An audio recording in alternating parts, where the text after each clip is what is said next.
नमस्कार, मी दिनेश कुलकर्णी. युवा क्रांती न्यूजमध्ये आपल्या सर्वांचं स्वागत. 4 एप्रिल 2025मध्ये नांदेड जिल्ह्यातील आलेगाव शिवारामध्ये विहिरीत ट्रॅक्टर कोसळून 7 महिलांचा मृत्यू झाला होता.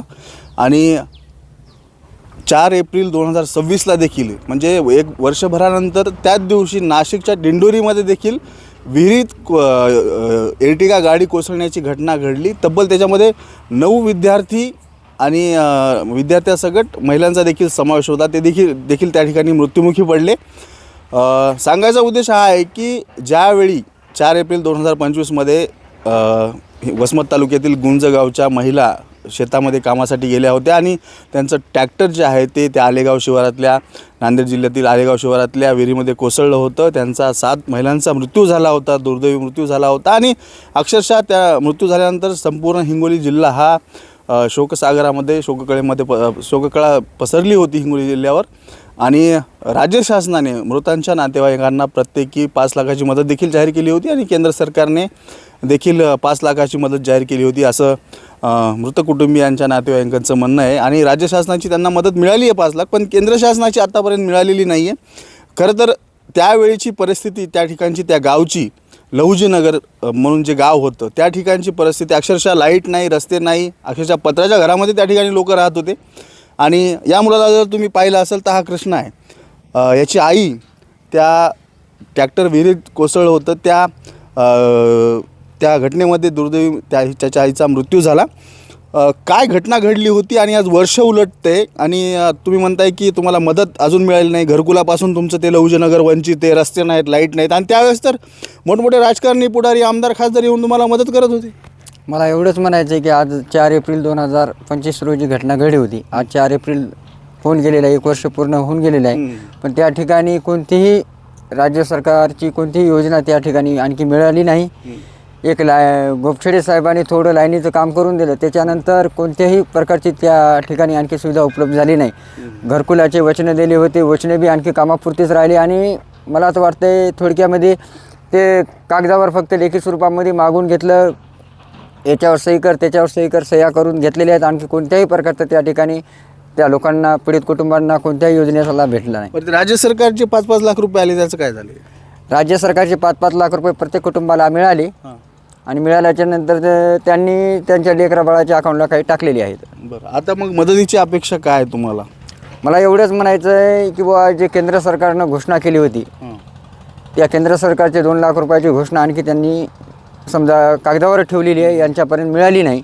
आणि हा कृष्णा राऊत यांच्या शिक्षणाची जिम्मेदारी फडणवीस साहेबांनी घेतली होती. आणखी यांच्या शिक्षणाचं काय माहीत नाही, समजा झालं नाही अजून काही शिक्षणाचं. कितवीला आहे तू? 6वीला आहे. बरं, आता 6वीला आहे. शिक्षणाची जबाबदारी मुख्यमंत्र्यांनी घेतली होती असं तुम्ही म्हणताय. काहीच लोक वगैरे आले नाही, शिक्षण अधिकारी वगैरे इकडे? नाही, त्याच पिरियडला कोणी आलं होतं. आणि त्याच्यानंतर काय 1 वर्षामध्ये नंतर काय 15-20 वर्षच्या घटनेचा प्रचार झाला, नंतर तेव्हापासून कोणीच आलं नाही. तुमचं ते लहुजीनगर जे आहे ते सध्या वाळवंट आहे, म्हणजे पाण्याचा प्रश्न त्या घटनेच्या नंतर देखील पाणी मिळत नव्हतं, लाईट तर नाहीच नाही. आणि रस्त्याचं देखील पावसाळा आता जवळ येतो पुन्हा. या प्रश्नाकडे इथल्या आमदारांनी कोणी लक्ष दिलं नाही, खासदारांनी, आमदारांनी, लोकप्रतिनिधींनी. त्यावेळेस तर घटना घडल्या तर भल्या फॉर्च्युनर गाड्या तुमच्या त्या घराकडे येऊ लागल्या. हां, त्या पिरियडला गाड्या येऊ लागल्या, जाऊ लागल्या. पण तेव्हापासून आत्तापर्यंत 1 वर्षामध्ये एक पण तिथं गाडी आली नाही. अख्खा पावसाळा गेला. पावसामध्ये या लेकरांनी शाळेत जाण्यासाठी जिल्हा परिषदला गुडघ्यात गेल्या चिखलातून त्रास सहन केलेला आहे. बरं, घरकुलाचा प्रश्न देखील काही मंजूर झाला का? नाही, काहीच नाही. बरं, कोणी काळा कुत्र येऊन फिरकलं नाही? नाही, कोणीच नाही. 6वीला आहेस आता, तुझ्या शिक्षणाची जबाबदारी घेतली होती मुख्यमंत्र्यांनी, आईला गमावलंस तू या घटनेमध्ये. आणि आता हे वर्ष कसं गेलं तुझं? खूप दुःखामध्ये गेलं. बरं, काय आईची आठवण येत होती खूप? हो. काय आई आठवते? हो. बरं, आता 6वीला आहेस, काय अडचणी येतात तुला शिकत असताना? मला कुठल्या शाळेत टाकली नाही, टाकायची. कोणत्या शाळेत जायला तयार आहेस? हो. बरं, आता काय वह्या, पुस्तकं सगळी सोय होते का तुझी? नाही, काहीच नाही होत. बरं, मग शाळेत आता कोणत्या आहे सध्या? त्या शाळेमध्ये. शाळेचं नाव? जिप्पा प्राथमिक शाळा गुंज. जिल्हा परिषदमध्ये. आणि मग वह्या पुस्तकाचा खर्च कोण करायले? आणि शाळेत शिक्षक लोक विचारत नाहीत का की तुझ्याकडं सामान नाही आहे, वह्या दप्तर पुस्तकं नाही आहेत? मग आता शिक्षक लोक काही म्हणत असतील ना, तुझे सोबतचे विद्यार्थी म्हणत असतील ना आमच्याकडे हे, आता तुला तर आधार देणारं कोणी नाही, मुख्यमंत्र्यांनी तुझ्या शिक्षणाची जबाबदारी घेतली होती. कळतात. काय म्हणतात तुझ्या सोबतचे मित्र, काय म्हणतात शाळेतले विद्यार्थी? देतात मला काय देतात? वही पेन पुस्तक देतात. नाही नाही नसलं तर देतात का? बरं. काय बरं, आईची आठवण वर्ष उलटले, आईची आठवण येत असेल तुला आता? हो, माझ्या बहिणीला दोघी मला, हां माझ्या दोघी बहिणीला आणि मला येते. बरं, दोघी बहिणी आहेत तुझ्या. नक्कीच आपण पाहू शकतो की 1 वर्ष या घटनेला उलटलं आहे. ह्याचं लॉकड खरं तर अनेक प्रश्न आहेत त्या लहुजी नगरमधले. आणि 4 एप्रिल 2025मध्ये अक्षरशः सकाळची पहाट जी होती 4 एप्रिलची अतिशय भयानक होती. त्या घटनेमुळे अक्षरशः संपूर्ण महाराष्ट्र, काय हिंगोली जिल्हा देखील हादरला होता.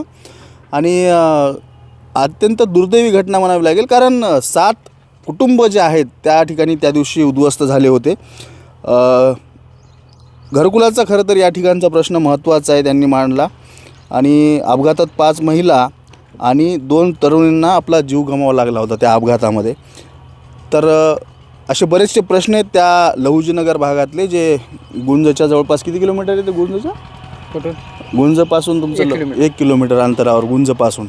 आणि त्यावेळेस मात्र इथल्या आमदारांनी, खासदारांनी व्हिजिट केल्या, गप्पा गोष्टी केल्या, मदतही केली. त्यावेळेस काय काय काय केली मदत त्यावेळेस? आर्थिक मदत आपल्या वसमतचे विद्यमान आमदार राजूभाई यांनी आर्थिक मदत म्हणून त्यांच्या 25,000 रुपये प्रत्येक कुटुंबाला दिले होते. बरं. आणि त्या लक्ष्मीनारायण मुरक्यांनी दिले होते काही? हो, त्यांनी 5 का 7,000 रुपये दिले होते. अच्छा, प्रत्येकी हो, कुटुंबाला? प्रत्येक कुटुंबाला. बरं. आता ही केंद्र शासनानं जी मदत जाहीर केली ती तुम्ही त्यांच्या प्रतीक्षेत आहेत त्या मदती? हां, ती प्रत्यक्ष द्यायला पाहिजे. त्यांनी जी जाहीर केली ते मिळायला पाहिजे. नक्कीच आपण पाहू शकतो की गुंज येथील जो काही अपघात झाला होता त्या अपघातामध्ये 7 महिला मृत्युमुखी पडल्या होत्या. आणि त्यांचं कुटुंब जे आहे, ते नातेवाईक जे आहेत, ते केंद्र शासनाच्या आता मदतीच्या प्रतीक्षेत आहेत. त्यांना 1 वर्ष उलटून गेलं तरी अद्यापही मदत मिळालेली नाही. आणि विशेषतः 6वीला आहे. काय वय तुझं? किती 6वीला 12 वर्ष. 12 वर्षाचा कृष्णा आहे, कृष्णा राऊत. तर याचा व्हिडिओ देखील त्यावेळेस व्हायरल झाला होता. अक्षरशः आईच्या आठवणीने रडू लागला तो. याच्या शिक्षणाची जबाबदारी मुख्यमंत्र्यांनी उचलली होती. तर याच ज्या काही मदतीच्या तुम्ही जे आश्वासन दिले होते त्या इथल्या राजकारण्यांनी समोर नेऊन मांडावेत मुख्यमंत्र्यांपर्यंत. आणि त्यांना लवकरात लवकर केंद्र शासनाची मदत आणि कृष्णा राऊतच्या शिक्षणाचा खर्च त्यांनी उचलावा, हीच या कुटुंबियांची मागणी आहे. आणि इतर 6 कुटुंब देखील आहेत, त्यांची देखील मागणी आहे. दिनेश कुलकर्णी, युवा क्रांती न्यूज, वसमत, हिंगोली.